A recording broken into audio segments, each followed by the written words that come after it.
nosotros ya se está grabando. Vamos a continuar en... Doctora, una Sí, cosita, disculpe la interrupción. ¿Habría la posibilidad de recuperar el tiempo perdido después de las 8 hoy día o usted tiene su tiempo ya comprometido después de las 8? sí, De consulta. sí, Sí, Ricardo. Sí, ok, ok. quizás unos 15 minutos tal vez haría Ya, lo perfecto, posible, unos perfecto. 15 minutos. Gracias, doctora. No, no, Ana, no, eso la sala es pudiera suya. ser. Gracias, buenas tardes. No, Saludos a siempre, todos, siempre. buenas tardes. Hola, ¿qué tal? Y a Ricardo.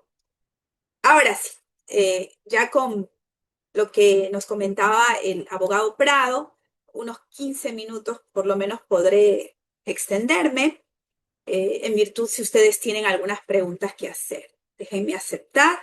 Ahora sí, vamos a lo que nos interesa.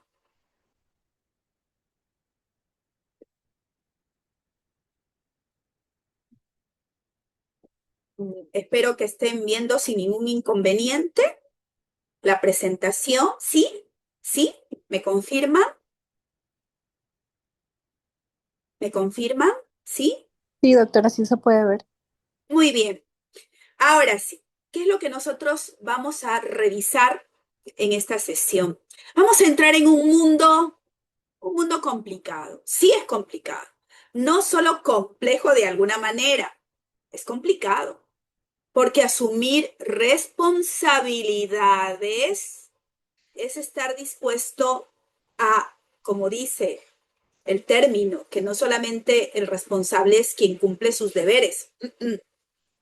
Responsable deriva también de quien tiene respuesta a determinadas situaciones.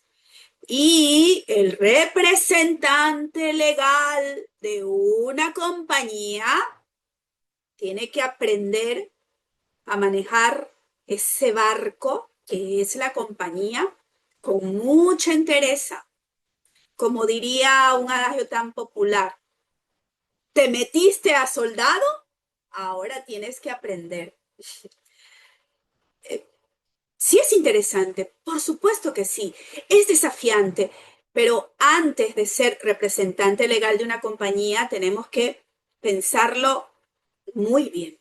Y si también vamos a asesorar a quien va a ser un representante legal, porque involucra un sinnúmero de situaciones, no solamente en lo fáctico como tal, la conducta, sino también el estar muy cuidadosos con lo que vamos a hacer en caso de que seamos representantes legales o que nos corresponda asesorar como abogados corporativos o societarios.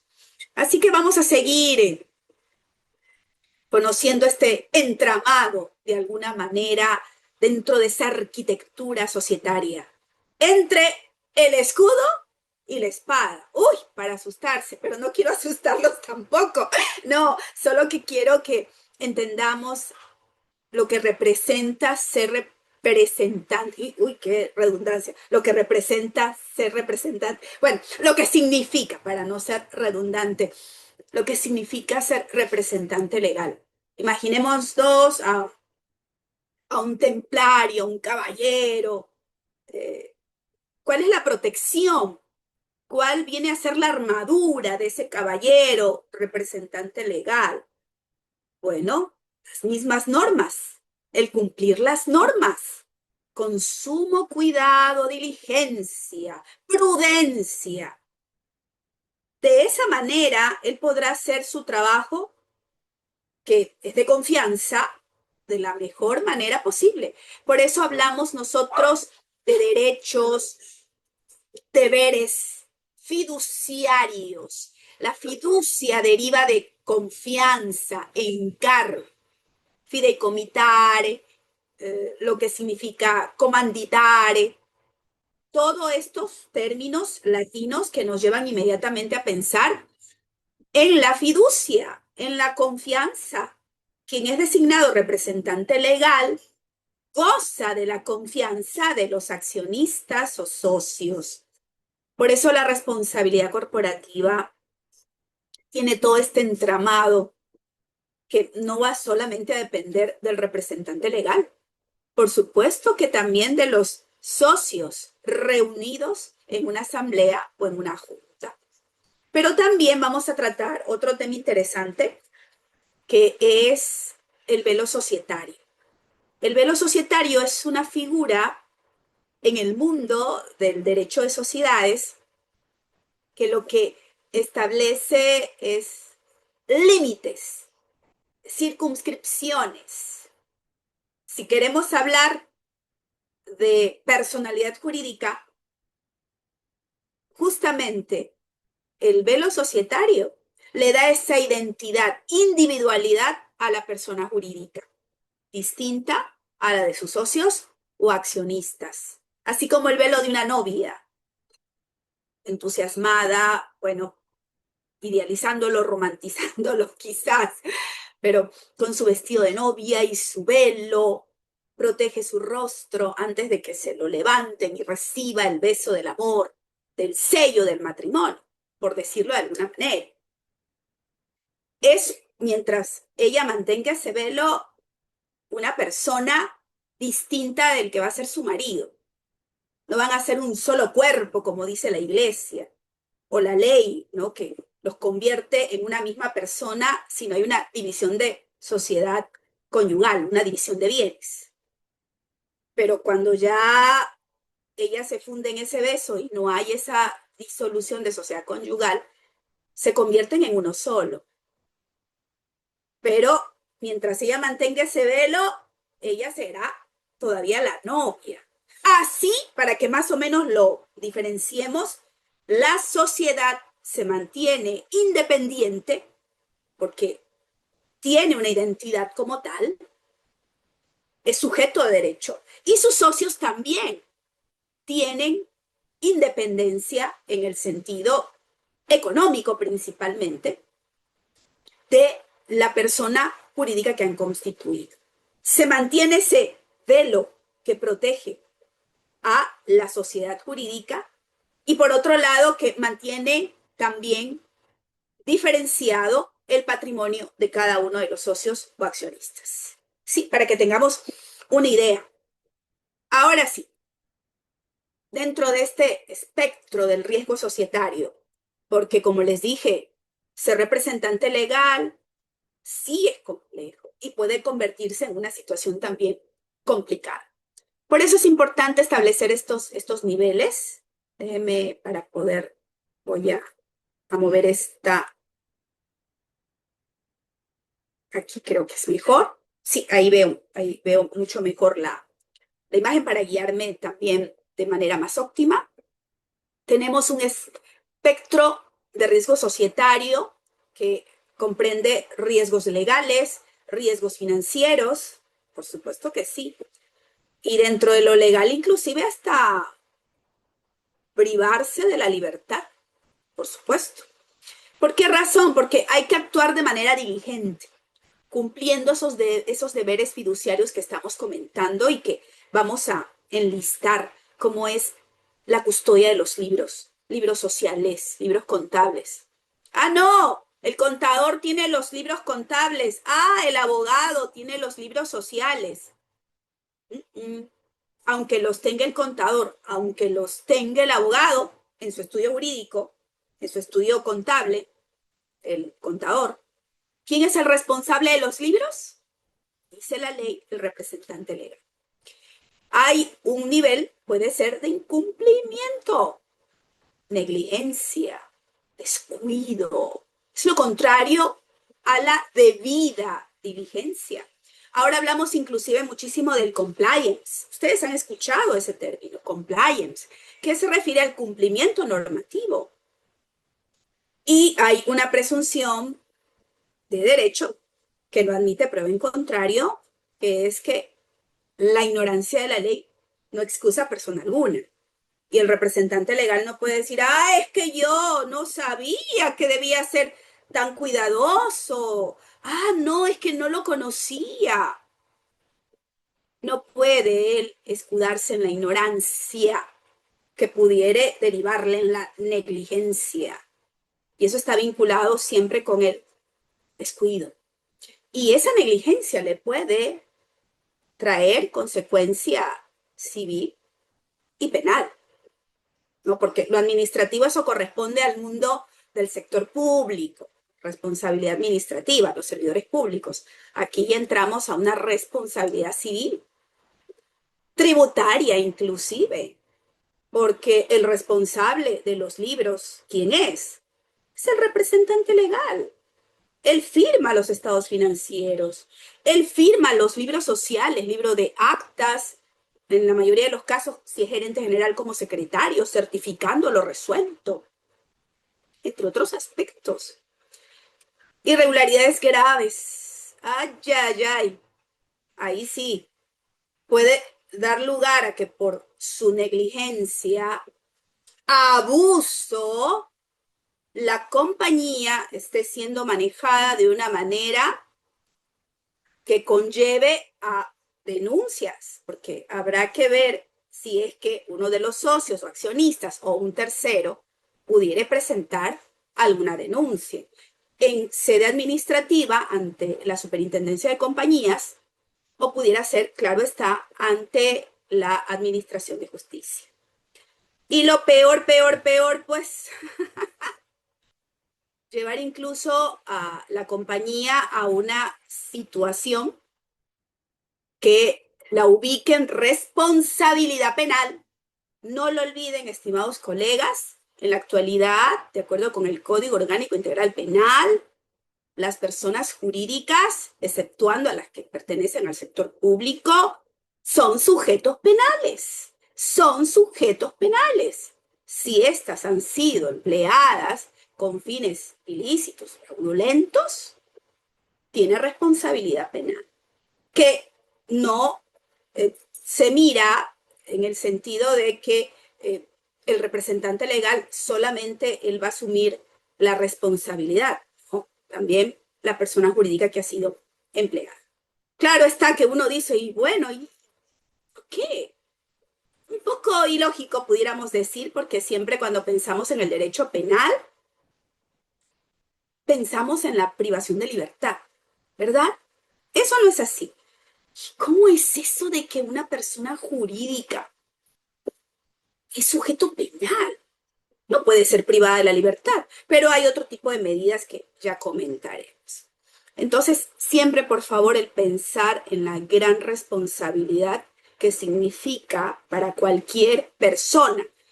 Puede ser una persona jurídica también, porque el representante legal no solamente es una persona natural, puede ser una persona jurídica. Y así, una persona jurídica puede ser representante legal de otra persona jurídica. Y seguimos, no paramos, ¿verdad? Seguimos, pero llegará un momento en que esa persona jurídica que representa a otra persona jurídica tiene una persona natural. Llegará un momento a identificarse a esa persona jurídica.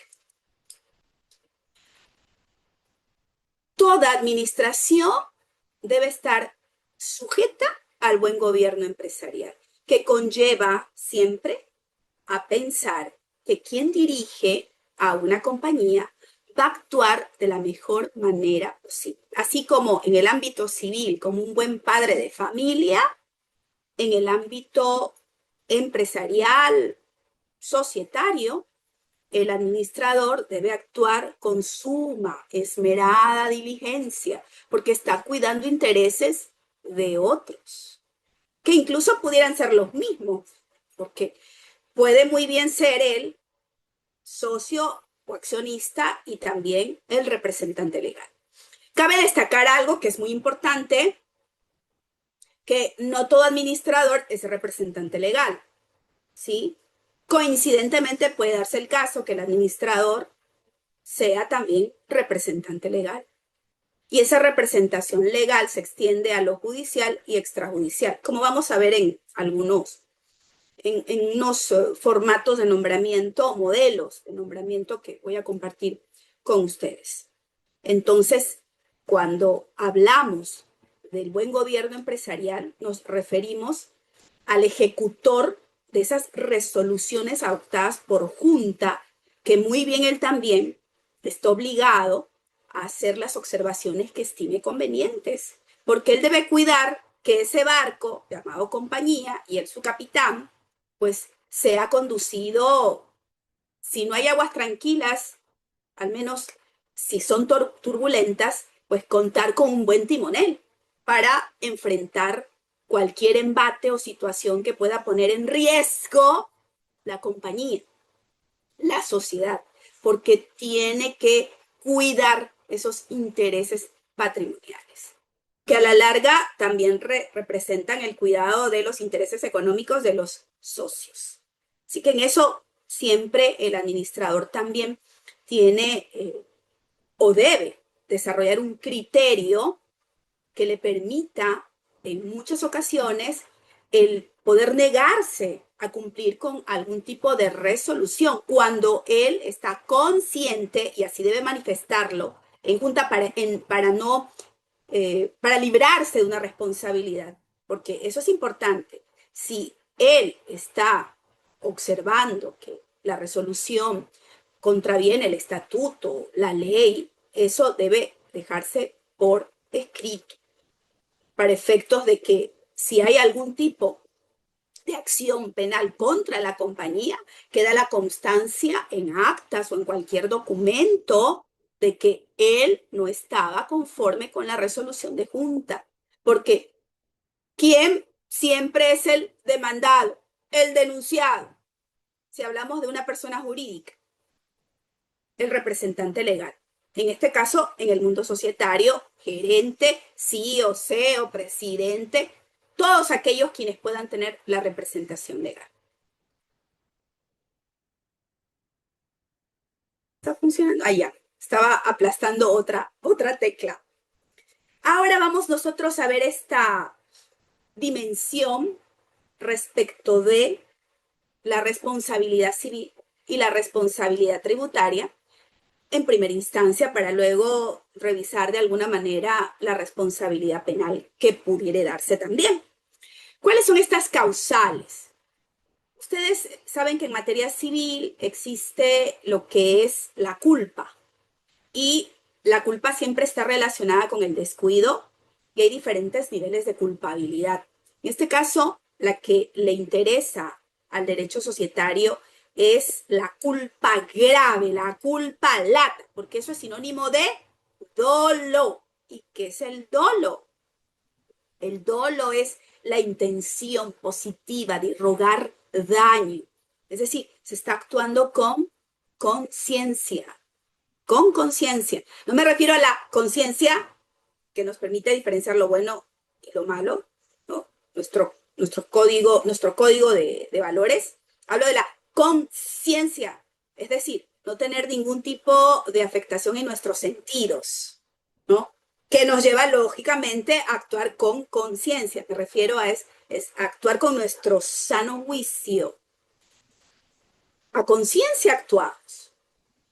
La moral actúa sin conciencia, incluso en el sentido de que no tiene su sano juicio, y por otro lado, pues su código de valores o de principios ni siquiera lo tiene debidamente diferenciado.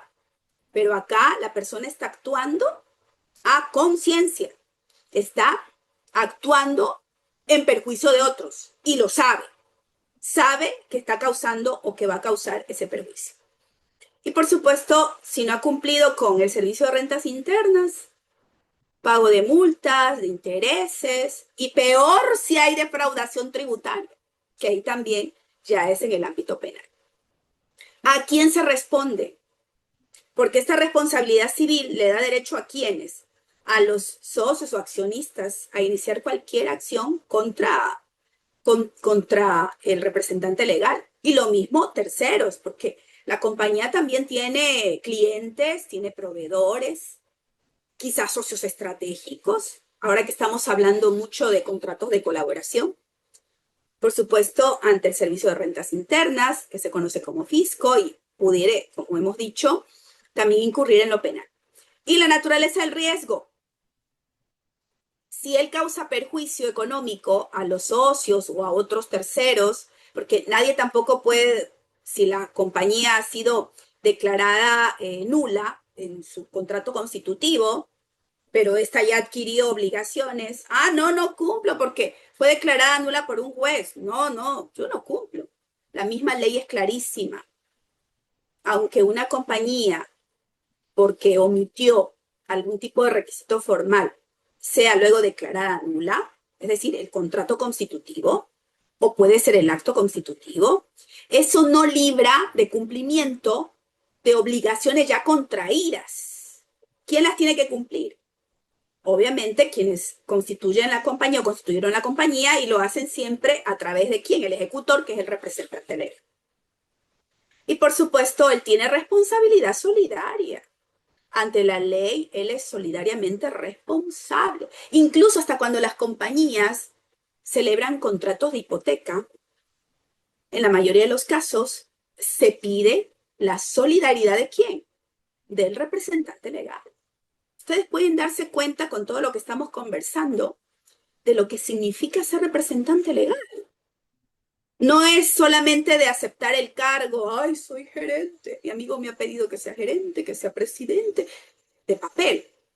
No, por favor, no. Hay que razonarlo muy bien y hay que asesorar en ese sentido a cualquiera que venga como persona interesada en recibir algún tipo de guía, de ilustración con respecto a lo que significa ser gerente, ser representante legal de una compañía, y sobre todo que muchas, lastimosamente, están siendo utilizadas con fines protervos o ilícitos, porque estamos en un mundo en que se lava dinero, se blanquean activos o dinero a través de sociedades mercantiles. Por eso es importante considerar estos tres pilares fiduciarios que se refieren a lo que es la confianza, al actuar de buena fe, ¿no? Este deber de la diligencia, como un buen hombre de qué, un buen hombre de negocios. Los negocios, es un término interesante esto de los negocios, siempre lo utilizamos.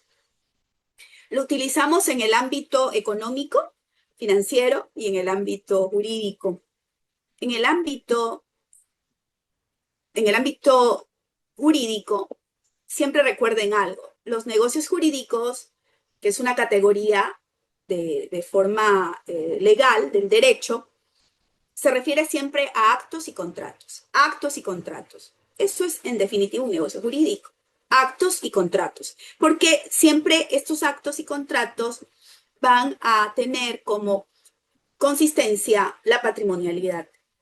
Sí, porque uno de los atributos de las personas naturales y jurídicas es el patrimonio, bienes, derechos, después de también considerar los gravámenes, las cargas, hasta poder identificar lo que disponemos para cumplir con nuestras obligaciones. Y es un término que también se emplea en el ámbito económico, financiero, relacionado con ¿qué? Con la generación de riqueza.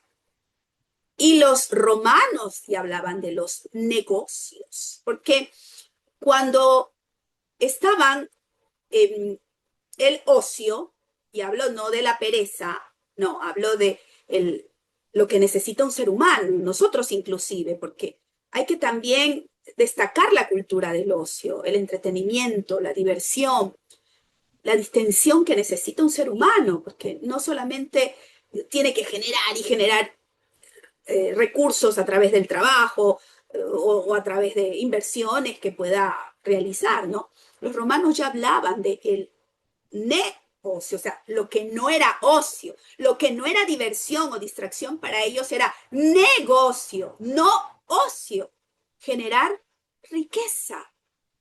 Y todo lo relacionado con el mundo societario, el mundo mercantil, es con esa finalidad, generar riqueza. Y por esa razón hay que cuidar los recursos. La diligencia, el cuidado tiene que estar dirigido hacia ello. Si uno cuida sus intereses, imagínense cuidar intereses de otros.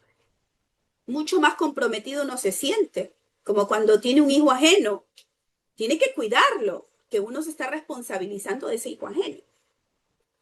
El deber de la lealtad.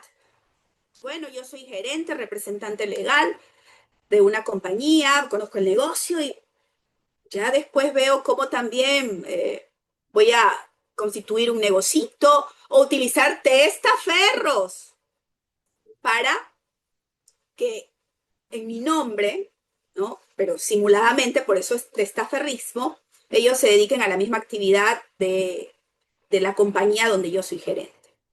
La ley lo permite siempre y cuando se cuente con la autorización de la Junta de Socios y Accionistas y no haya algún tipo de conflicto de intereses. Anteriormente estaba taxativamente prohibido, pero ahora sí hay de alguna u otra manera una permisividad, pero siempre y cuando la Junta lo conozca. Es decir, si él lo está haciendo de una manera pues transparente, sobre todo cuando se trata de grupos familiares. En grupos familiares esto se da más, de que cada hijo se está dedicando a la misma actividad. Venden pinturas, el hijo ya abre su propia empresa dedicada a lo mismo. Eso es otra situación. Pero la cuestión siempre está relacionada con la comunicación, la transparencia de la información. Y en otros casos, la confidencialidad, porque así como comúnmente se escucha, ¿no? Lo que ha pasado en Las Vegas se queda en Las Vegas. Pues lo que pasa en cada compañía y en cada hogar tiene que quedarse en cada hogar y en cada compañía. Claro está que en algunos casos sí se exige que haya una suscripción de algún tipo de reserva o confidencialidad obligada, porque incluso eso pudiera dar lugar a acciones legales, sobre todo cuando se trata de fórmulas, de procedimientos, etcétera, etcétera. Entonces siempre hay que cuidar con discreción los intereses de otros y el manejo del negocio. ¿Cuáles son estas obligaciones críticas? Sí, críticas, delicadas, que un representante legal, si ustedes lo son, lo van a hacer o van a asesorar, tiene que considerar. El representante legal, como custodio de los libros, es el responsable de la existencia legal de los libros. Se extraviaron. Se extraviaron. ¿Y cómo se extraviaron? Me los hurtaron. Bueno, si se los hurtaron o robaron, presentar la denuncia respectiva. Y hay que hacer incluso hasta publicaciones en el diario de mayor circulación del domicilio de la sociedad o compañía. Es decir, él debe justificar de alguna manera que está haciendo todo lo posible por ubicar los libros y en virtud de ello luego se rehace.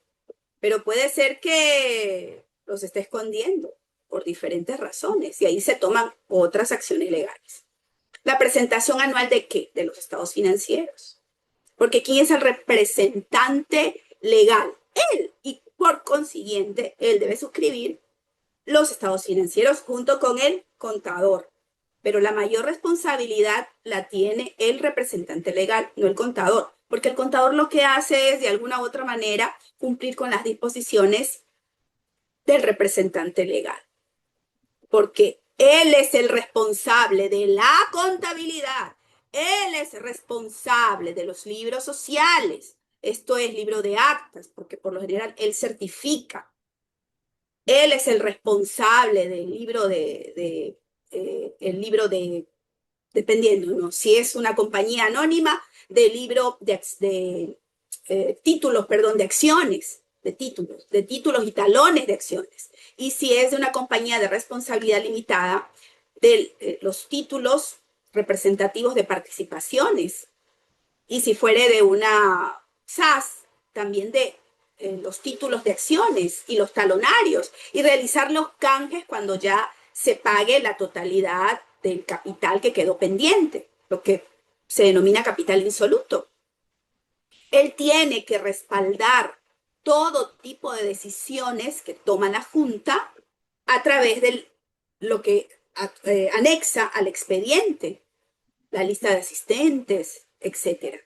Y tiene que cumplir exactamente con lo que resuelva la Junta. Por eso lo que les comentaba, si él no está de acuerdo, porque él debe ser conocedor del estatuto, cómo él va a utilizar, como les ponía el ejemplo, como templario, como un caballero, como una armadura, pues el, el aspecto normativo, que no solamente se limita a la ley de compañías, código de comercio y otras leyes dependiendo de la clase de actividad que vaya a realizar, de minería, impacto ambiental, etcétera, etcétera, los permisos, etcétera, etcétera, sino que también debe conocer muy bien el estatuto.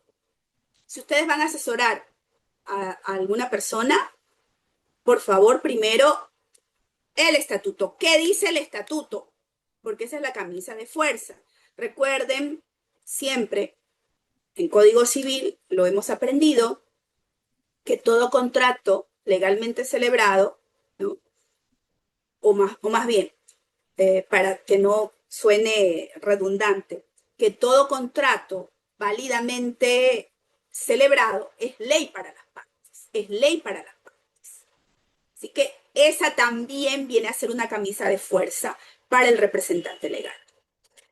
Lo que, bueno, comentaba acerca de los libros sociales, específicamente el libro de actas.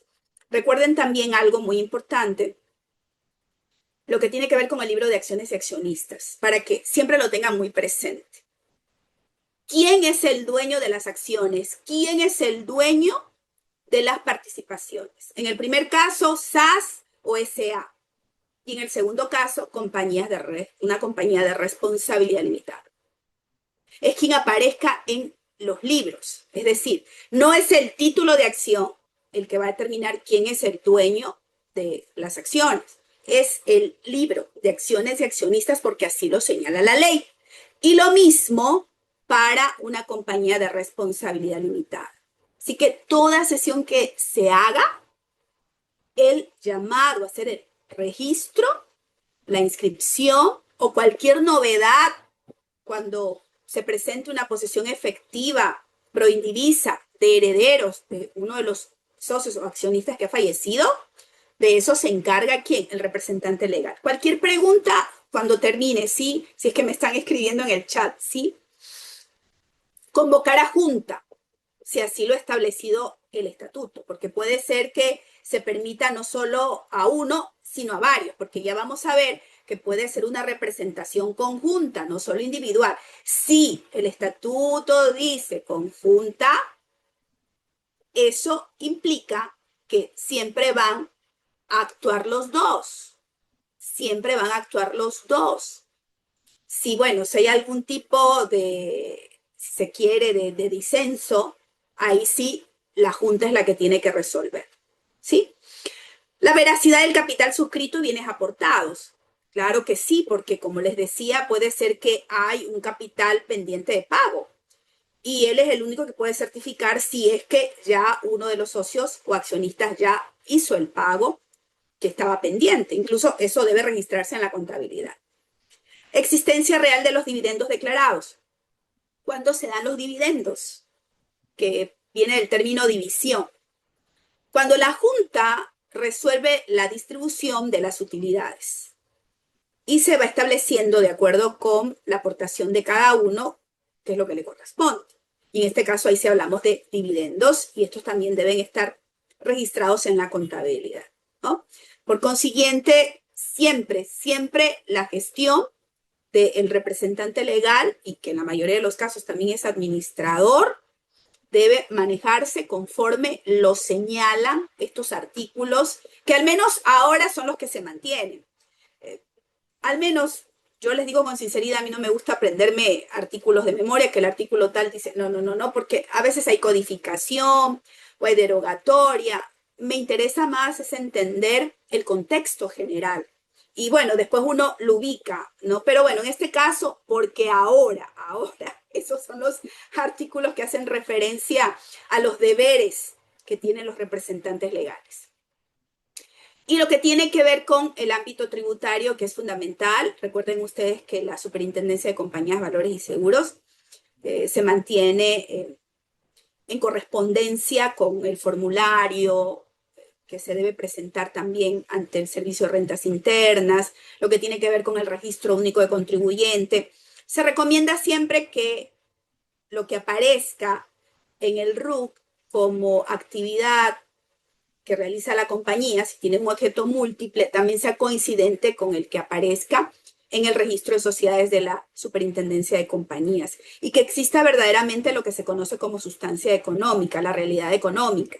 Es decir, si realmente una compañía se está dedicando a la actividad que ha señalado, como estoy indicando, que puede ser múltiple en su objeto social, pero lo que indica el RUC y respecto de ello emite las facturas, insisto, debe ser coincidente con lo que aparezca en el registro de sociedades. Y toda esta integridad documental, él es el responsable de todos los libros de la compañía. En el caso que la superintendencia vaya a hacer una inspección o solicite documentación, ¿a quién lo va a hacer? ¿Al comisario? No. ¿Al contador? No. Al representante legal. Siempre se le va a pedir al representante legal o representantes legales. Incluso si una compañía ya tiene nombramientos caducados, no ha nombrado a alguien en reemplazo, el representante legal, la misma ley de compañía señala que esta persona queda en funciones prorrogadas, porque no puede estar en acefalía la compañía, aunque ya caducó. Claro está que él pudo haber presentado su renuncia y si fue conocida por la Junta y lo justifica así, incluso eso lo lleva al registro mercantil, ahí es otra situación. Pero aún así, siempre debe quedar una persona que dé la cara por la compañía. Ahí se busca a quien lo esté en reemplazo, ¿no? Quien lo subrogue, dependiendo de lo que diga el estatuto. Por supuesto, también es muy importante que él informe a la superintendencia de compañías sobre la nómina societaria, porque como les decía, me parece en una sesión anterior, siempre se debe llegar al beneficiario del dinero, al que realmente ejerce el control, ¿a través de qué? De los recursos. Y todas las compañías que tienen socios extranjeros tienen que solicitar a estos socios extranjeros, compañías o personas jurídicas extranjeras, esta nómina de socios o accionistas hasta llegar a las personas naturales e informar. Si son reacios, tiene que informar a la Superintendencia de Compañías Valores y Cero. Ahora sí, vamos con, déjame ver si puedo abrir aquí, abrir el vínculo. ¿Sí ven? ¿Me dicen? ¿Sí ven? ¿Sí? ¿Me confirma? ¿Sí están viendo? ¿Están viendo o no? ¿Me No se confirma? abren los modelos, ¿No profesora. ven? No, Sí. No, no se ve nada. no. Sí se ve una diapositiva compartida que dice nombramiento, estatuto societario. Es otra. ¿No están viendo la escritura? ¿No? ¿No ven una escritura? No. No, doctora. A ver, No. dejar de compartir. Ah, parece que es una escritura antigua, ¿Sí la escrita vieron? ya. Sí. Esa ¿Sí la es. vieron? Sí, sí la vi, y al menos yo sí la vi. Ah, ya cerré. A ver, bueno, voy a abrirla de este lado. ¿Y ahora sí? ¿Sí? ¿Ahora sí? Ahora sí, ¿Sí Ahora la sí, ven? sí. sí. Ya. Bueno, en este caso les estoy presentando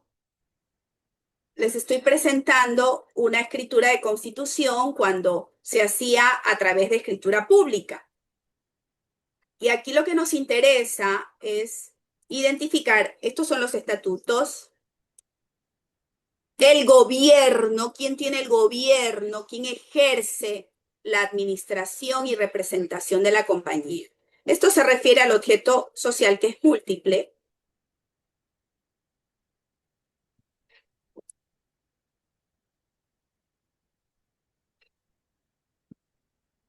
En este caso, tiene plazo esta compañía, pero en la actualidad, como les había indicado, ya no es necesario. Es decir, es opcional.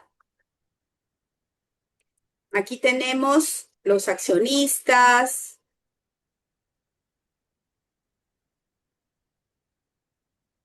Este capítulo nos interesa del gobierno y de la administración de la compañía.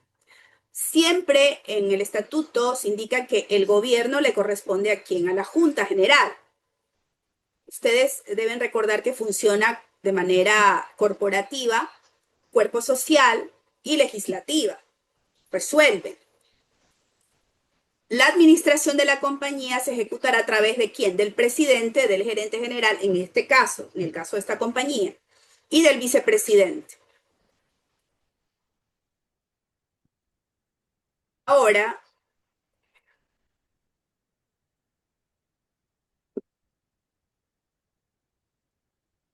en lo que tiene que ver, bueno, aquí se señala quién presidirá las juntas, el presidente, y quién actuará como secretario, que será el gerente general. Si es que faltere, bueno, no lo dice, pero pudiéramos pensar que si falta uno de ellos, o si todos están de acuerdo como socios o accionistas, se nombrará un director o secretario ad hoc. Esta locución ad hoc significa para ello, para esto, es decir, en este caso, pues para que sea secretario. Vamos a ver cuando encontremos las atribuciones de la Junta, elegir al presidente, gerente general, vicepresidente, el tiempo que van a durar, 5 años. Aquí, lo que nos interesa. Son atribuciones y deberes del gerente general y presidente ejercer individualmente la representación legal, judicial y extrajudicial de la compañía. Es decir, en este estatuto se señala que esa representación legal, actuar a nombre de la compañía, actuar como parte procesal en lo judicial, es decir, como actora o demandante, bueno, actora o demandante o demandado, ¿no? Y extrajudicial, llegar a acuerdos, que puede ser a través de un contrato de transacción que resuelve un conflicto o previene un conflicto, o también lo que son estos mecanismos alternos de solución de conflictos, como es el arbitraje y la mediación. Cualquiera de ellos, presidente y gerente general. Bueno, y aquí habla del vicepresidente.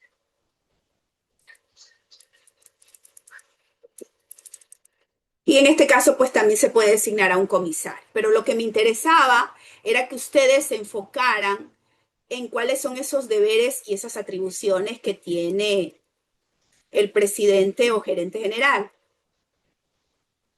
Ahora vamos al nombramiento.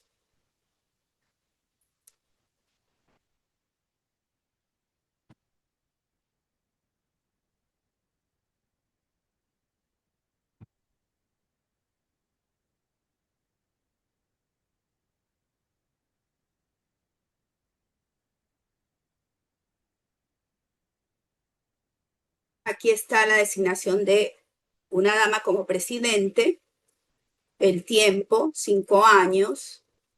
Aquí se dice, coincidentemente con lo que señala el estatuto, usted ejercerá individualmente la representación legal, judicial, extrajudicial. Y aquí hace una alusión histórica de la compañía, cuando fue constituida. En este caso tiene que estar inscrito en el registro mercantil del domicilio principal de la compañía.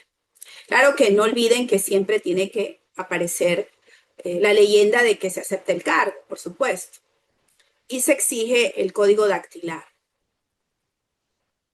Como hubo un tiempo en que se falsificaba la firma y ahora también se cuenta con la firma electrónica. Gerente general, el cargo de gerente general. Ejercerá individualmente la representación legal, judicial, extrajudicial de la compañía. La inscripción en el registro mercantil.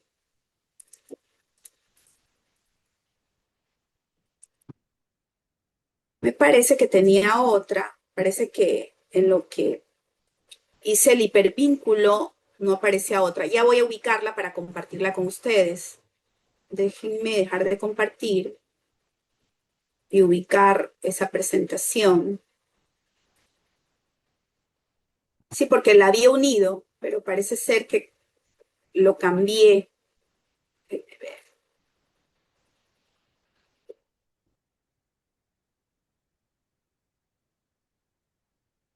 Déjenme ubicar la otra. Parece que es aquí.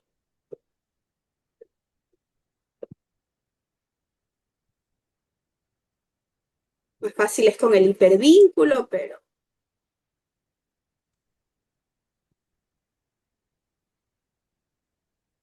no, estoy abriendo el mismo archivo.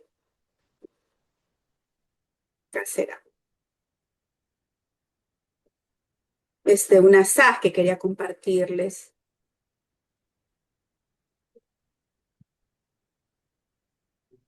No sé qué pasó con el archivo.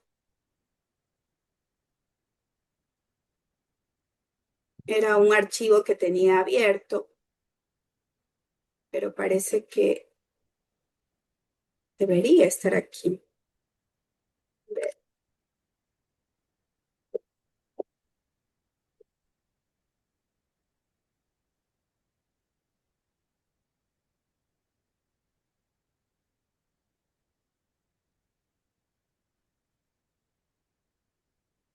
Aquí parece que está. Déjenme confirmar si es este que quería compartir con ustedes. Sí, este es este. Ya lo ubiqué.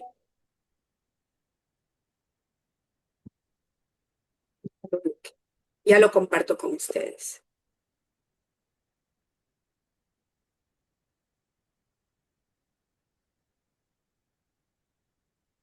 Aquí está. Este es el archivo. Aquí es de una SAS.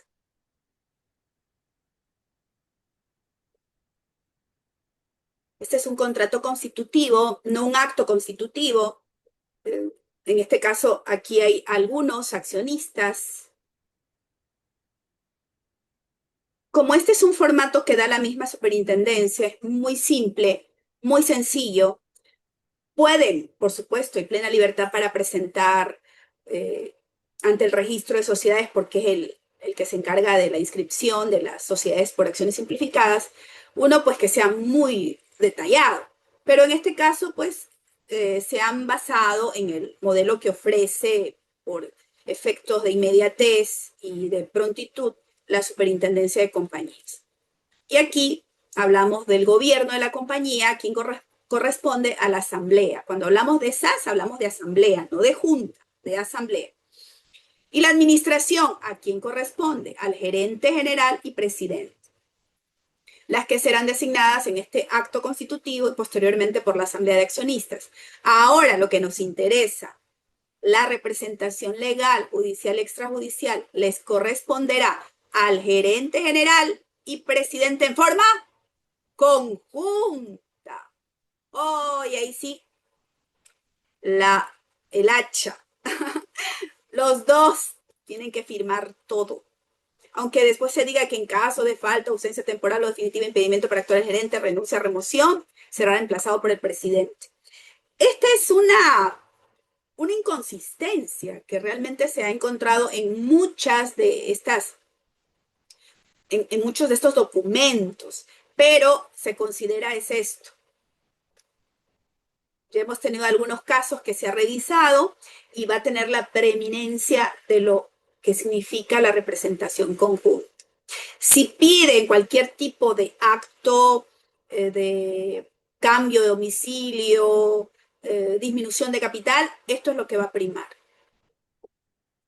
Porque aquí dice en forma conjunta. No obstante, se haga una redacción quizás un poco contradictoria, ¿no? Pero el espíritu es, en definitiva, que ambos deben representar simultáneamente a la compañía.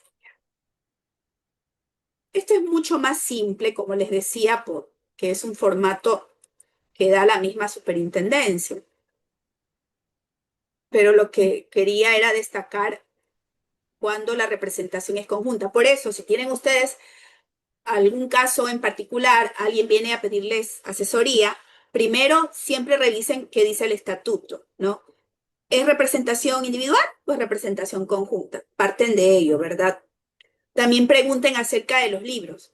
¿Ustedes tienen los libros o los tienen su abogado? Bueno, ustedes vendrían a ser el abogado, otro abogado, o dónde están los libros. Los libros siempre deben estar en la compañía, ¿no? Tampoco van a estar en la casa del representante legal. Aquí ya hablamos nosotros de cómo están los nombramientos. Aquí ven ustedes la razón de inscripción del acto constitutivo de la compañía, de Hostal Sensaciones, en este caso se llama, SAS, y sus representantes legales, el gerente general. Miren, aquí se está clarísimo en el nombramiento. En el nombramiento, aquí dice, de manera conjunta, porque así lo señala el artículo 7, conjunta. No porque después diga, no, que en caso de ausencia del gerente lo reemplaza el presidente. Conjunta.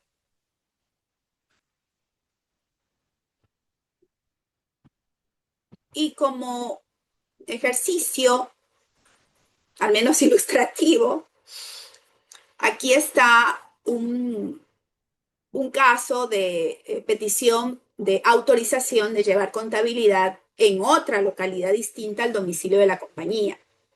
La ley prevé que la contabilidad de una compañía pueda llevarse en otro lugar distinto a su domicilio. ¿Quién tiene que solicitarlo? El representante legal. Lo solicita, indica dónde tienen que hacer la inspección, va un funcionario del área de control a dicho lugar, realiza un informe. ¿Y qué es lo que pide por lo general este funcionario? Pide documentación contable, estados financieros cortados a esa fecha. Además de ello, siempre va a pedir algún contrato de arrendamiento o un recibo predial que identifique quién es el propietario de dicho inmueble, que bien puede ser la compañía, le aparece en el recibo predial. O si no lo tiene, siempre va a exigir un contrato de arrendamiento, ¿sí? Eso por lo general es lo que se solicita. Toda vez que se presenta todo lo solicitado por el funcionario, se hace el informe. Y con ese informe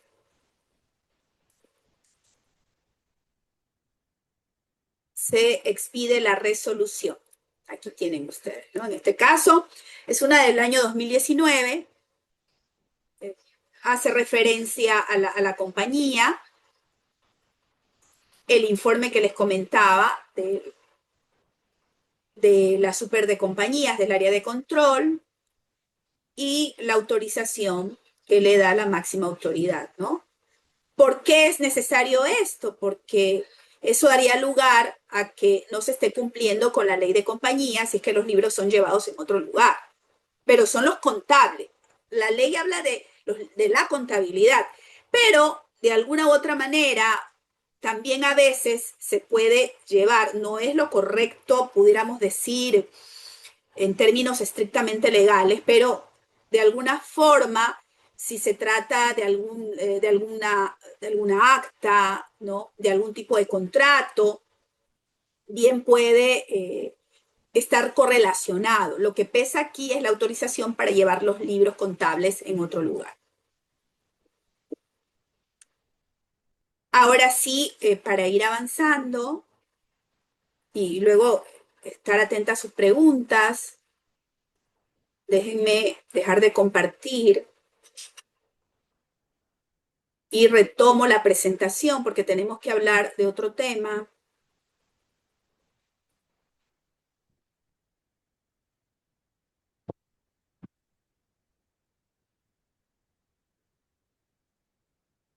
Que es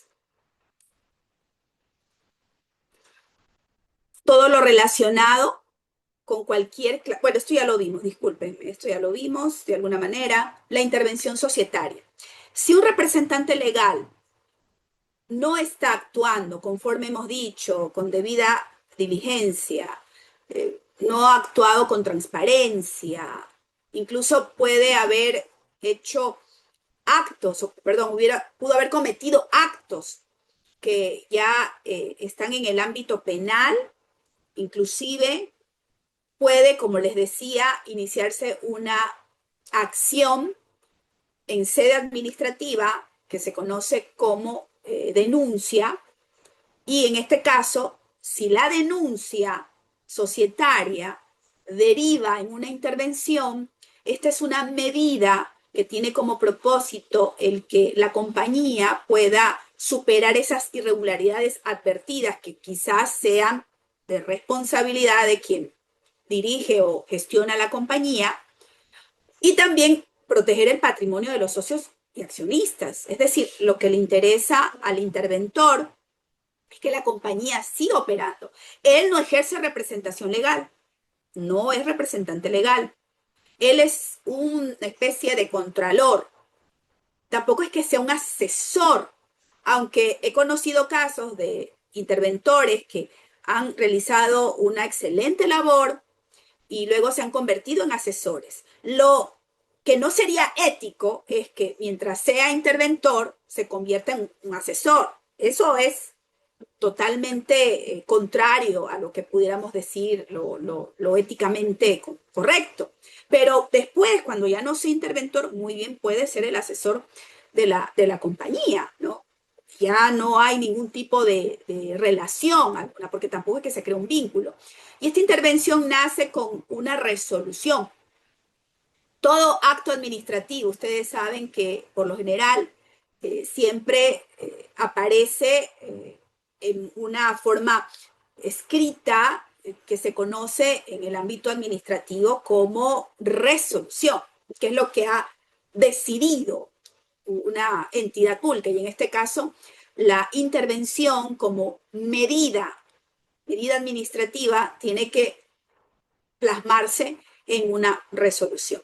Entonces, la compañía que es intervenida y que es de carácter reservado, por eso no he traído ninguna temática, al menos documental, que trate sobre la intervención, porque la intervención es de carácter reservado. ¿Qué debe hacer el interventor? Que repito, no es coadministrador, no reemplaza al representante legal. Simplemente él tiene que poner su visto bueno, él tiene que registrar su nombre en una cuenta o en las cuentas que tenga la compañía.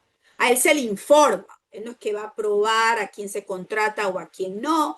Él no participa en lo absoluto en la administración de la compañía. Lo que sí él es como, no sé si ustedes se acordarán de los, ahora que estamos con esta situación de guerra entre Estados Unidos e Irán, ¿no? Persia, de los sátrapas de la civilización en Mesopotamia, ¿no? Que ellos eran los ojos y oídos del monarca.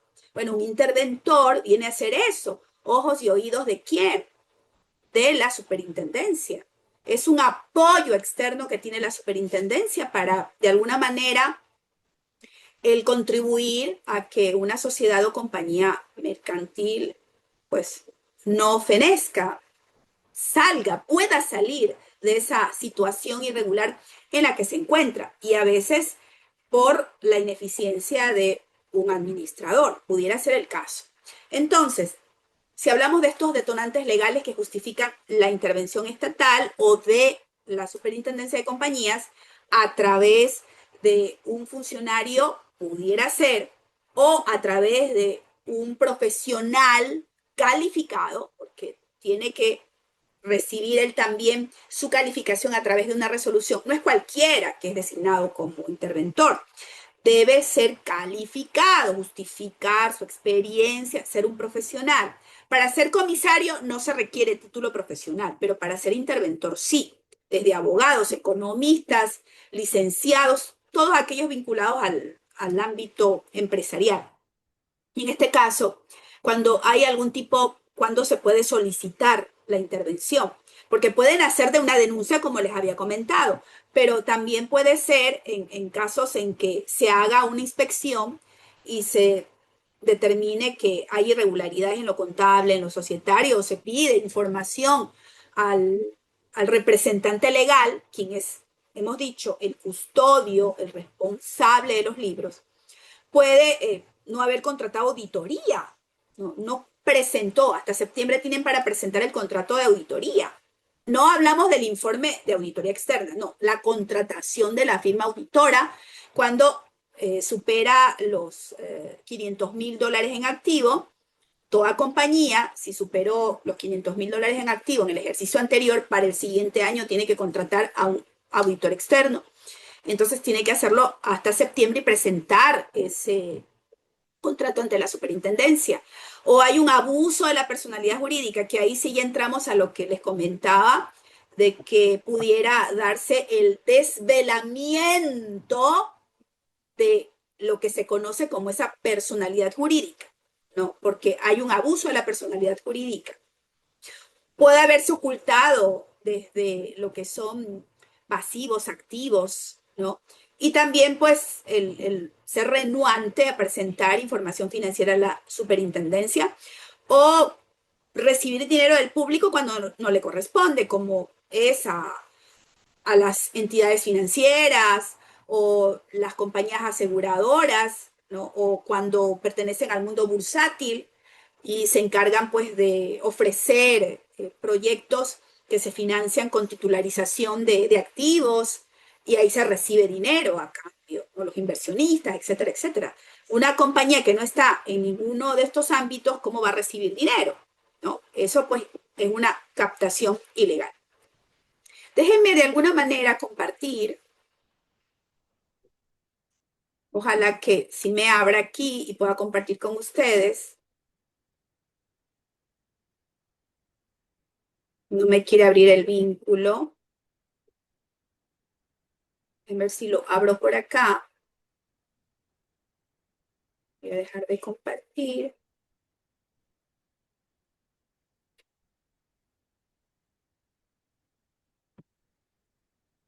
Lo que les estoy comentando.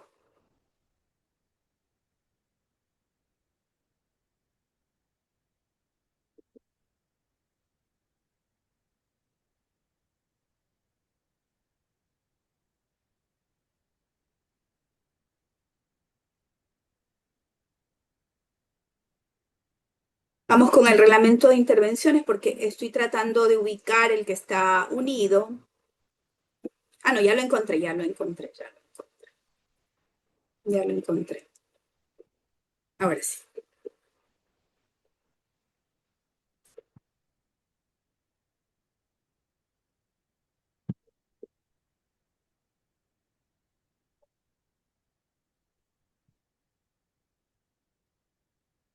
Aquí está, por ejemplo, el reglamento de intervención.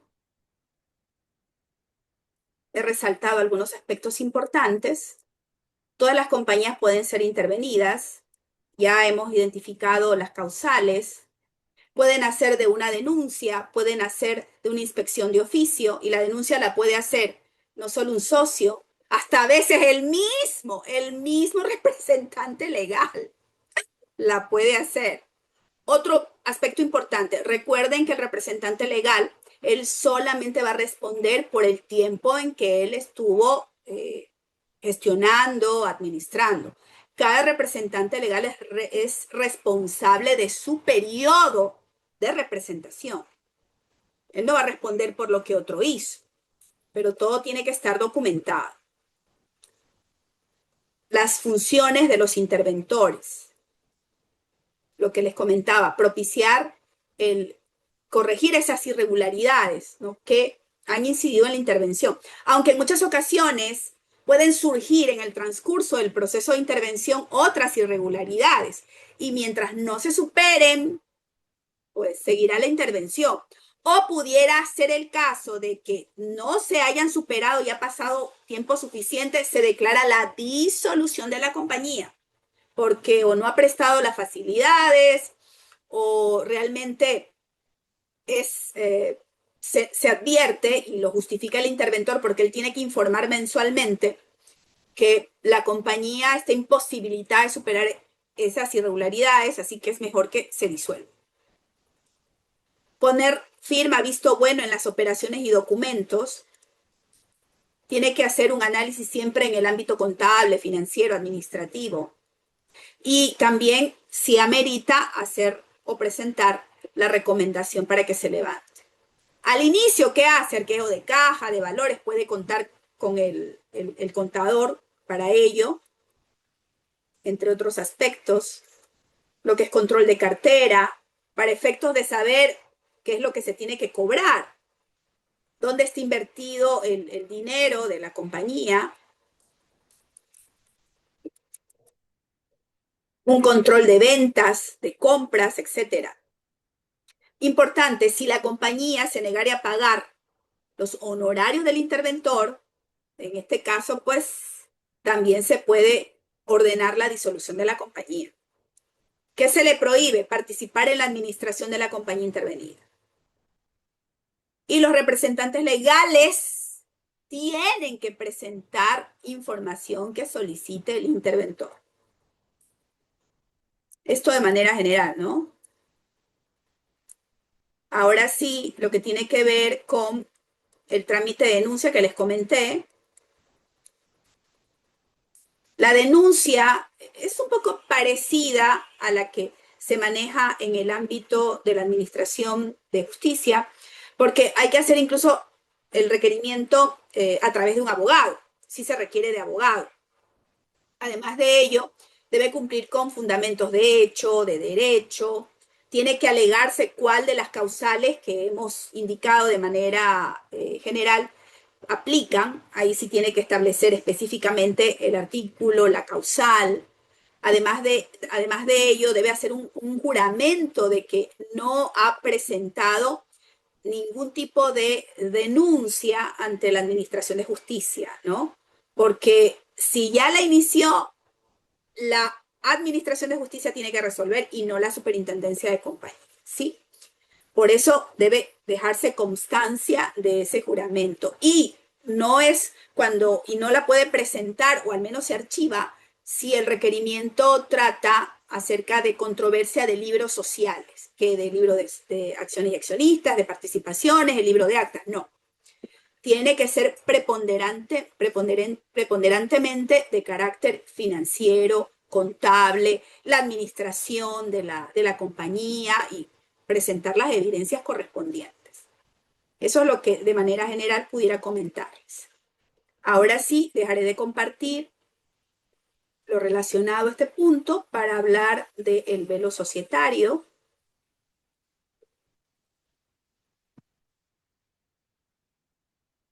Y con eso ya terminaríamos para dar lugar a las preguntas. Bueno, cuando ya nosotros hablamos de el levantamiento del velo societario, es un tema bastante delicado, porque si la persona jurídica tiene y se le reconoce su individualidad, al levantarle ese velo, significa que su patrimonio se confunde con el patrimonio de sus socios o accionistas. No hay esa distinción, por eso hay este colapso. Hay que presentar cualquier clase de acción legal o iniciar alguna acción legal contra los socios o accionistas, ¿no? Incluso existe esta ley de extinción del patrimonio, que también de alguna manera se relaciona, porque nos lleva inmediatamente a pensar en aquellas sociedades o entidades mercantiles que son utilizadas con fines ilícitos, ¿no? Y por eso, en este caso, ya nosotros, hablando de ese desvelamiento, es decir, no respetar lo que se conoce en el ámbito societario como velo societario y que lo debe hacer un juez. Un juez lo debe hacer, la superintendencia no lo hace. Cualquiera puede solicitarlo, ¿no? El mismo representante legal inclusive puede solicitarlo, denominado levantamiento del velo societario, pero tiene que hacerlo siempre ante la autoridad judicial. Y además de ello, también se da tiempo de caducidad para iniciar esta petición, que es de 6 años desde que se han enterado de ese acto contrario al ordenamiento jurídico, a los estatutos, entre otros. Como les había comentado, la persona jurídica, y en este caso una sociedad mercantil o comercial, es sujeto penal. Y el juez que conoce de la responsabilidad penal más bien que la declara en sentencia, no puede, como dijimos, pues privarla de la libertad, porque es una ficción legal, pero sí puede dictar, entre otras medidas, que puede dictar desde una multa, puede dictar la intervención que hemos comentado, porque la intervención también nace por una disposición de autoridad competente, en este caso de la Administración de Justicia, puede también solicitar la disolución. Claro que lo ordena y quien lo ejecuta es, si se trata de una sociedad mercantil controlada por la Superintendencia de Compañías, Valores y Seguros, esta tiene que expedir la resolución por mandato judicial, sea para intervenirla o para disolverla, ¿sí? Eso para que lo recordemos, o también le ordena el resarcimiento de daños y perjuicios que haya cometido, pero no significa esto que el representante legal, si se demuestra su culpabilidad, se libre, porque la sociedad mercantil también ha sido, en este caso, de alguna forma sancionada. No en su libertad, como dijimos, pero sí en el ámbito económico u operativo, porque si también tiene contratos con el Estado, también está impedida de continuar con dichos contratos, entre otros aspectos. Siguiendo con esto, voy a abarcar, ya esta es la parte final, si se quiere, cuáles son los límites y el rigor procesal de la acción de este desvelamiento, es decir, de quitarle ese velo. Para que lo tengamos claro, si hablamos de que se le ha quitado el velo a una compañía o a una sociedad mercantil, significa que ésta ya no tiene patrimonio independiente del de sus socios. Se confundieron esos patrimonios. Y estos van a responder por los daños causados. Aquí hablamos de esa exclusividad jurisdiccional. Solamente la superintendencia llegará a conocer acerca de esta petición, de esta acción judicial, ¿no? Y la sentencia correspondiente. No pueden ordenarse medidas cautelares, prohibición de embargo, prohibición de enajenación de bien. Bueno, sí, se lo puede pedir respecto de los socios o accionistas, eso sí, pero lo que es embargo, retención, secuestro, no. Y la naturaleza subsidiaria es lo que se realizaría en última instancia. Es decir, pedir el desvelamiento societario no es lo que debe pensarse inicialmente. Eso es ya cuando de por sí ya una impugnación, una petición de declaratoria de nulidad no ha seguido su curso, no se ha sustanciado.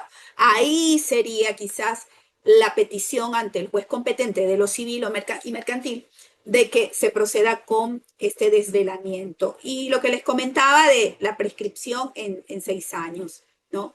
Y a lo que es aplicable también incluso si la compañía está en liquidación. Otro aspecto importante, si una compañía está en liquidación no significa que ella está muerta. Ella sigue funcionando, no operando, porque ella está impedida de realizar sus operaciones y se dedica a la compra y venta de bienes, ya no lo puede hacer, pero sí tiene que su liquidador, que es el nombre que se le da al representante legal, o si se ha designado a otra persona distinta al representante legal que sea liquidador, lo que tiene que hacer es cobrar lo que deba cobrar y pagar lo que deba pagar. Y eso implica que tiene que hacer declaraciones de impuestos, tiene que presentar también información relacionada con lo que sería el cobro de los créditos, etcétera, etcétera, porque ya está esta compañía en liquidación. No está muerta, todavía tiene personalidad jurídica.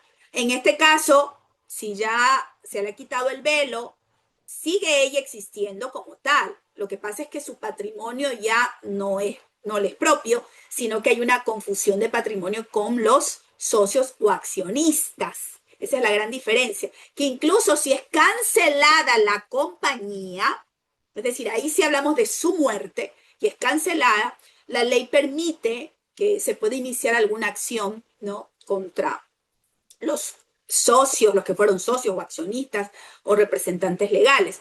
Porque también la ley señala, el Código de Comercio específicamente, que toda vez que ha sido cerrado un negocio, un comercio, hablamos y se extiende a una compañía, se debe conservar los libros durante 7 años. durante 7 años. Es decir, el representante legal que fue en su momento de esa sociedad, que ahora está cancelada, tiene la obligación de conservar esos libros, y no solo él, incluso sus herederos, dice el Código de Comercio. Anteriormente eran como 10 años, pero con las reformas que hubo, ahora son 7 años. 7 años que llevándolo a esta acción de desvelamiento muy bien pudiera realizarse. Dentro, claro, está de los 6 años desde el acto, ¿no? Lo que comprendería o estaría dentro de esos 7 años que bien pudiera cualquier interesado iniciar la acción correspondiente. Eso es lo que pudiera comentarles en general. Ahora sí, ya creo que les daré tiempo para preguntas. Déjenme leer lo que dice el chat.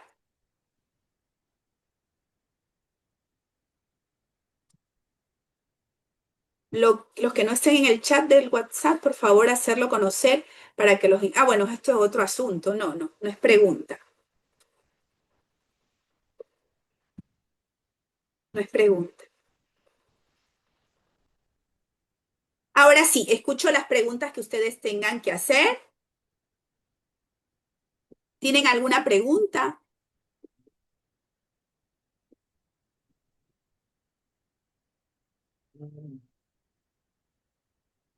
¿Alguna duda?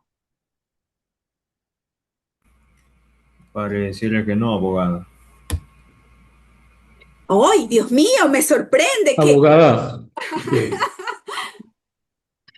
Sí, escucho. abogada, Sí, Jorge. Llámeme sí, Gladys, Jorge. Llámeme Gladys. Gladys. Ok, Gladys, una Sí. pregunta. ¿Por qué este tipo de movimientos no legales y un tanto anómalos de las instituciones no los controla y no están dentro del ámbito de control de la UAFE? Yo sé que son de determinado tipo de actividad las que controla y tiene bajo su control la UAFE, pero si hay un tipo de movimiento no legal, como usted le dice, ¿por qué no los controla? ¿No están a la mano de la UAFE o susceptibles de que ellos ejecuten a las compañías? Jorge, le comento que sí hay un control indirecto por parte de la UAFE. ¿Por qué razón? Porque la Superintendencia de Compañías tiene el departamento o la dirección de lavado de activos, de control de lavado de activos. Y ellos informan y trabajan coordinadamente con la UAFE. Y esto es específicamente con las clases de compañías que de acuerdo con la ley de lucha, bueno, no sé exactamente el nombre porque es largo. A ver, sería la ley orgánica de lucha contra el lavado de activos, me parece, y contra la delincuencia. Más o menos es así la denominación de esa ley. Señala que hay compañías como son las que se encargan de la venta de joyas, las que hacen esta prestación de servicios de transporte de valores, dinero, las constructoras inmobiliarias, las concesionarias, todas aquellas que a diario tienen operaciones o transacciones en las que se maneja mucho dinero, estas tienen que informar a la dirección de lucha contra el lavado de activos y hacen un seguimiento de, en promedio, cuántos son los ingresos semanales o mensuales que vayan a tener. Y si ya hay irregularidades, ahí sí le solicitan los justificativos respectivos, incluyendo, por supuesto, como he dicho, esta información continua que hace la dirección de control o de lucha contra lavado de activos a la unidad de análisis financiero. Incluso tengo entendido que hay una especie como de organización entre la Procuraduría, lo que es la Fiscalía, me parece que también está el SRI, está la UAFE y está la Superintendencia de Bancos, Compañías y la Superintendencia de Economía Popular y Solidaria, porque esta controla las cooperativas de ahorro y crédito y mutualistas, y ellos establecen trabajo conjunto, ¿no? Así que sí hay de alguna u otra manera la participación de la UAFE, no de una forma directa de por sí, pero sí está involucrada porque le informan a ella, ¿no? Ella se encarga sobre todo de detectar esas irregularidades en el ámbito del dinero más que nada, porque como sabemos, estamos nosotros en el mundo en general expuestos a todo lo que es lavado de activos, ¿no? Así que sí, sí hay esa participación, sí hay de alguna u otra manera ese intercambio de información. No sé si con eso, Jorge, le he respondido la pregunta. Sí, estoy complacido. Muchas gracias, Gladys. Sí, incluso este tipo de entidades o sociedades mercantiles, ya le voy a contestar, Robert, a dar la palabra. Esta clase de compañías tienen un oficial de cumplimiento. Ese oficial de cumplimiento también necesita una calificación, ¿no? Para ser designado en cualquiera de estas compañías o entidades que manejan mucho dinero, ¿no? Seguros, las entidades financieras, las courier, ¿no? Entre otras. Sí, ahora sí, Robert, usted creo que alzó la mano antes que Melissa. ¿Cómo está, doctora? ¿Sí me escuchan? Sí, Gladys, Robert, Gladys. Sí, tenía una consulta con respecto a si más adelante se va a hablar con las partes de las reservas o podría ahorita hacerle una consulta sobre las reservas. Bueno, no trata el tema de las reservas, pero no sé a qué se refiera su pregunta. Ya, le pregunto y usted ve si me dice, bueno, eso ya se va a contestar después o me lo puede contestar ahora. Ya. Tengo un caso, como usted sabe, ya estamos dentro del periodo en el cual se hace la Junta General Ordinaria para aprobar los estados financieros y la forma en la que se va a distribuir las utilidades. En una compañía en el cual un accionista es minoritario, se ha hecho una junta en la cual se ha decidido de que luego de que las utilidades de este año, supongamos las utilidades de 2025, después de que ya se le haga el descuento del 10% de la reserva, se le pague el 15% a los trabajadores, que todas las utilidades vayan a una reserva facultativa. Es decir, se crea una reserva facultativa y todas las utilidades van para ahí. Este accionista ha presentado que como obviamente él es minoritario, considera que esto es un abuso de derecho como tal de los accionistas mayoritarios. Desde un punto legal, ¿usted cómo lo ve? ¿Se podría aplicar como un tipo de abuso o esto ya quedaría a libre disposición de la Junta?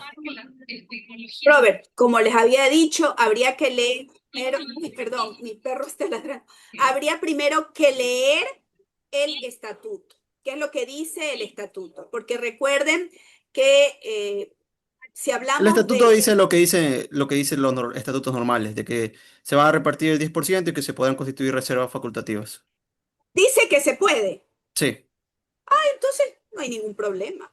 Inclusive si estamos hablando de una resolución de los accionistas que es de carácter mayoritario y la ley Ujú. señala que los que, aunque estén en contra, pues tienen que acatar lo que resuelva la mayoría, a Claro. menos que esté viciado, a menos que se esté contraviniendo el estatuto social. Pero en este caso, Robert, no se está contraviniendo el estatuto. Incluso él pudiera Ujú. impugnar, pero al revisar el estatuto, nos daríamos cuenta de que están actuando conforme lo señala el mismo estatuto, que no contraviene lo que señala la ley.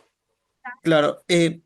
Había hablado con otro colega sobre este caso, no sé si usted tenga conocimiento, me había manifestado de que, no sé si está en la doctrina o hay un pronunciamiento que dice que para que uno pueda así repartir a las reservas, o sea, para que se pueda disponer que se haya la reserva, tendría que tener la aprobación unánime, porque si no tiene la aprobación unánime, estarían obligados a que se reparta sobre el 50%.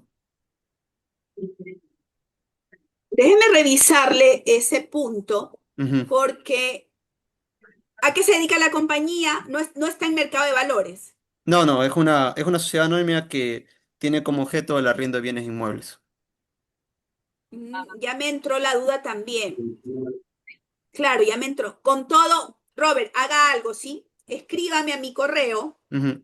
con nuevamente la exposición del tema y lo cotejo, porque ya a mí también me entró la duda. Claro, cuando alguien da una opinión, un criterio distinto, por algo será. Ujú.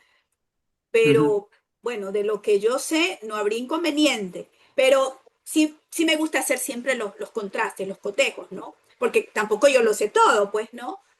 Tengo las nociones básicas y generales y por la experiencia a nivel de mi trabajo, pero puede ser que lo que haya dicho su colega esté sustentado en algo, ¿no? Ujú. Así que en tal Pero caso, su Robert, queda en pronunciamiento la duda. general, su pronunciamiento general y que basa en su experticia es, si ya lo dice el No habría estatuto que se puede problema, no habría constituir problema, reservas facultativas, no habría ningún problema, porque ¿no? está ahí No habría establecido. problema. Ya, listo. Por Muchas eso, gracias, ya, Gladys. no hay de qué. Melissa, Hola Gladys, buenas noches. ¿qué tal, Bueno, mi Melissa? preguntita va en torno a lo que vimos hoy del tema de representantes legales, levantamiento del velo societario, y quería hacerle la consulta. Por ejemplo, en el caso de una compañía que mantiene sentencias laborales ejecutoriadas pendientes de cumplimiento por no pago de utilidades, pero que ha sufrido algunas transformaciones societarias, cambio de denominación, representante legal, incluso una cancelación, básicamente ya esa empresa no existe. ¿Contra qué persona o figura jurídica correspondería dirigir esas acciones? O sea, no hay nadie. No hay nadie, ya cambió el representante legal. Antes se llamaba esa empresa de una forma, ahora es de otra forma, ya no existe básicamente, pero sí tiene un representante legal. Sino que, bueno, la empresa básicamente no quiere cumplir con estas obligaciones laborales. Entonces, yo Melissa, digo, ahí sería el último que registró. ¿Cuál fue el último que registró y hace qué tiempo? hace un año, No, él se entiende en funciones prorrogadas, porque la compañía no puede quedar en acefalía. ok, y igual los trabajadores podrían ejecutar las sentencias, podrían continuar con el proceso, el levantamiento de velo societario, aplicaría en este caso, Quitar el porque velo sí han societario, actuado pero con ¿por qué? O abusos. sea, ¿en qué se basarían? Porque cuando hablamos de velo societario significa que la compañía ha sido utilizada con fines ilícitos. En este caso simplemente no está cumpliendo con la ley, pero no está dedicada a actividades que contravengan, o sea, a nivel operativo, pues, ¿no? No es Ujú. el caso, ¿verdad, Melissa? No, no, no, no es el caso. No, No es el no, no, caso. no es el caso. Simplemente los representantes legales no quieren cumplir. Básicamente dicen que pues ya, que esa empresa ya no existe, que a quién le van a cobrar, porque es una empresa que no tiene plata, si los jueces ejecutan, a quién le van a cobrar, y bueno, o sea, ahora yo digo desde el punto de vista de los trabajadores, ¿qué podrían hacer ellos? ¿Contra qué representante legal Es el pueden último. interponer acciones? El último. Es el último. Incluso me parece que la ley de compañía señala que en este tipo de casos se entiende que hay un deudor que se esconde o que se oculta, valiéndose en eso. Ya le voy a buscar, escríbame también, Melissa, porque Ya, tengo que buscarle el artículo. Hay un artículo que habla del deudor que se oculta. Y ok. el deudor que se oculta puede derivar incluso en un curador, pero eso ya es para pedirle al juez. Ok, eso lo tendrían que pedir ellos y tratar Ajá, de ejecutar esas sentencias como sea, ¿no? claro, porque todo deudor que se oculta, en el caso de, ya mismo Anita le doy la palabra, en el caso, claro, en el caso de que ustedes tengan inconvenientes de ubicar al último que fue, ¿no? Representante legal, pudiera pedírsele un curador, la designación de un curador al juez. Con todo, Melissa, escríbame, ¿sí? Porque le tengo que revisar el artículo. Pero de lo que Gracias. recuerdo en este momento, sí, se habla del deudor que se oculta y ahí presenta la posibilidad de designar a un curador, un curador ad litem para el litigio. Ok, ok. Le voy a escribir. Ya, Melissa, encantada. Anita, Gracias. Sí, Gladys, me encantaría la respuesta que le da a nuestra compañera. Me encantaría también conocerla porque tengo un caso parecido, ¿no? Ah, ya, Anita, Y, escríbame, pero creo que más o menos por ahí es la salida, como les eh, comentaba, el curador ad litem. ajá, sí, sí. Sino que mi caso es que, bueno, la compañía sigue abierta, tiene representante legal. Anita, disculpe, ¿puede alzar la Ah, voz? ya, la, Tan la amable. compañía sigue abierta, tiene representante legal, pero nosotros lo que estamos tratando es de vender el último bien inmueble que tienen para poder cerrar, pero sí tenemos una denuncia, ¿no? Entonces me encantaría conocer ese resultado. Voy a escribirle también, ¿ya? Claro que sí, Anita. Ok. Jorge, Sí, Gladys, y a las compañeras, a las abogadas que estaban preguntando, a ver, le digo, lo que es develamiento no procede del develamiento societario porque eso es un procedimiento ante el incumplimiento de entidades por el informe o falta de información a, a los entes de control en los tiempos que están para tipo de informe. Puedo decir el informe, el balance general, los informes financieros que son hasta el 30 de abril, 30 de abril. En ese momento, la super de compañía, creo yo, toma acciones y puede, en un procedimiento, dentro de un procedimiento, hacer el develamiento societario. Pero sí, más que nada, Melissa y Anita, y no hace falta tampoco que haya curador dentro de una empresa. El último gerente, así la compañía no esté, el último representante legal que esté registrado en la super de compañía y en el registro mercantil es el que responde por todas las responsabilidades patronales, societarias y de todo ámbito, más que nada cuando son reclamos de derechos laborales. De manera que, repito, no hace falta que existiera un curador. La norma de por sí lo aprieta, lo ahorca al último representante legal. Ya, así ya no exista la compañía. Así han cambiado de nombre, pero la otra compañía tiene un reclamo, tiene una responsabilidad patronal y ese último gerente general, representante legal, tiene que responder ante la ley por las utilidades, derechos laborales, liquidaciones, todo, aportaciones, todo lo que deba.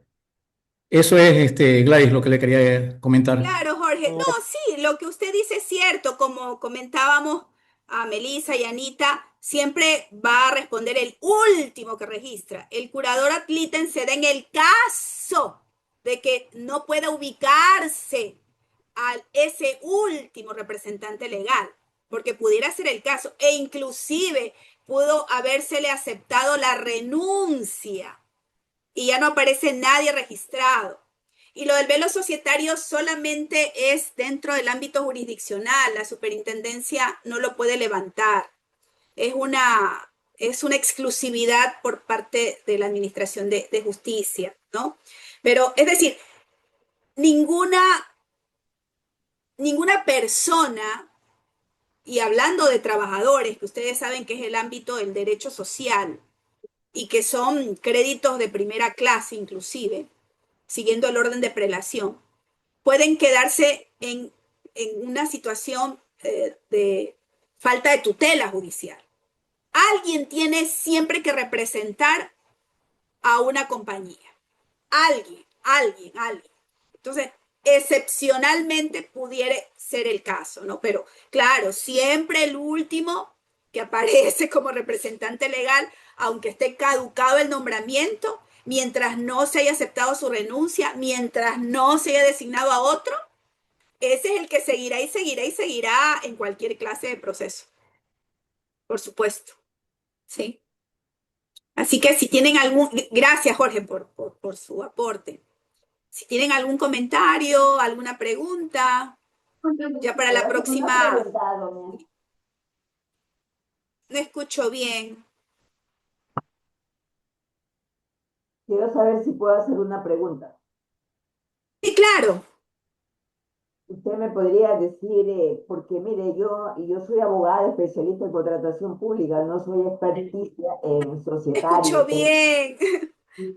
Puede elevar más la voz. Desde el punto de vista jurídico, ¿qué se entiende por levantamiento del velo societario?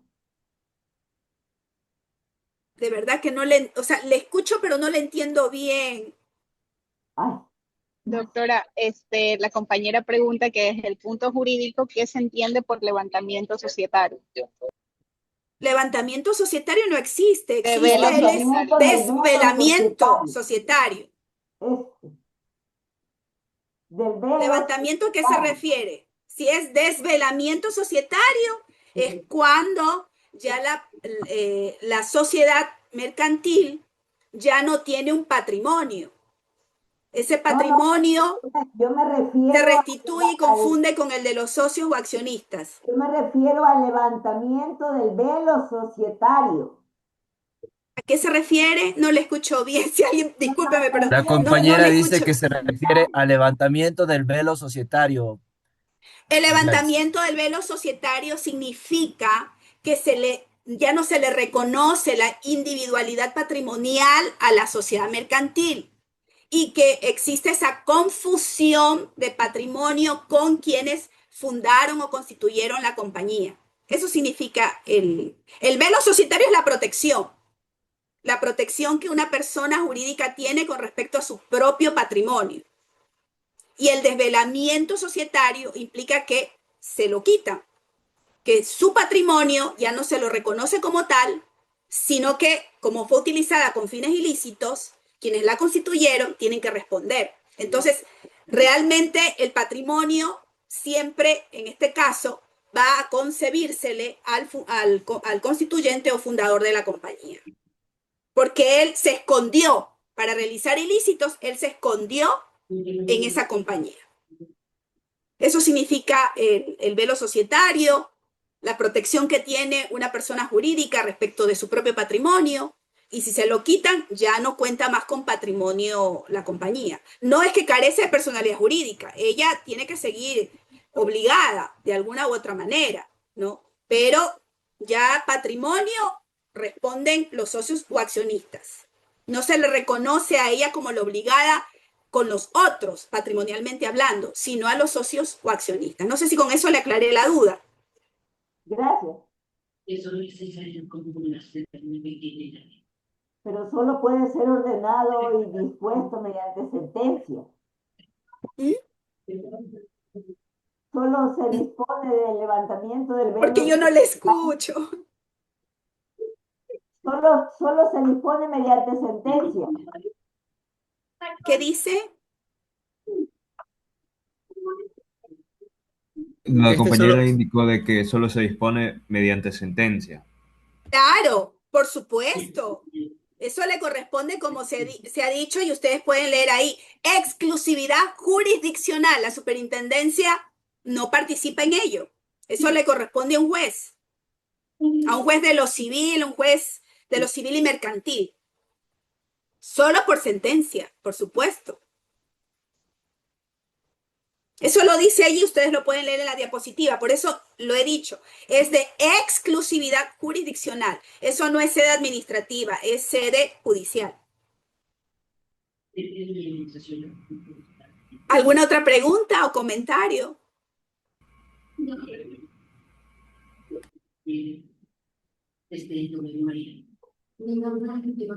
Bueno, en tal caso, como ya no hay preguntas ni comentarios. Le quería preguntar si, para que me aclare una cosa. Usted indicó de que la única materia... Steve, Sí, está hablando usted. correcto, correcto, Gladys. En la exclusividad jurisdiccional, solo jueces de materia civil y mercantil podrían emitir sentencia para el desvelamiento societario. Sí, el código, perdón, la ley de compañías así lo señala. Incluso puede, cuando existen conflictos intrasocietarios, lo puede realizar por laudo. Hasta un árbitro o un tribunal de arbitraje también lo puede expedir. La ley también señala eso, que puede hacerse a través del laudo arbitral. Listo, entendido. Muchas gracias. Ya, Steve. Bueno, para mí también un gusto. Les agradezco muchísimo y será pues hasta el próximo jueves. Melissa, con usted termino porque como había dicho que tenía 15 minutos. Melissa, con usted termino. Doctora, disculpe, no había bajado la mano, que ya no tenía Ah, más. no se preocupe. Voy a Gladys, por favor, con confianza. Bueno, descansen, tengan buenas noches y será hasta el próximo jueves que vamos a revisar sobre la disolución de las compañías. ¿Sí? Cuídense mucho. Listo, Gracias. doctora, muchas gracias. Chao, chao. Gracias. Buenas Gracias. noches, Gladys. Descansen, cuídense mucho. Gracias. Gracias.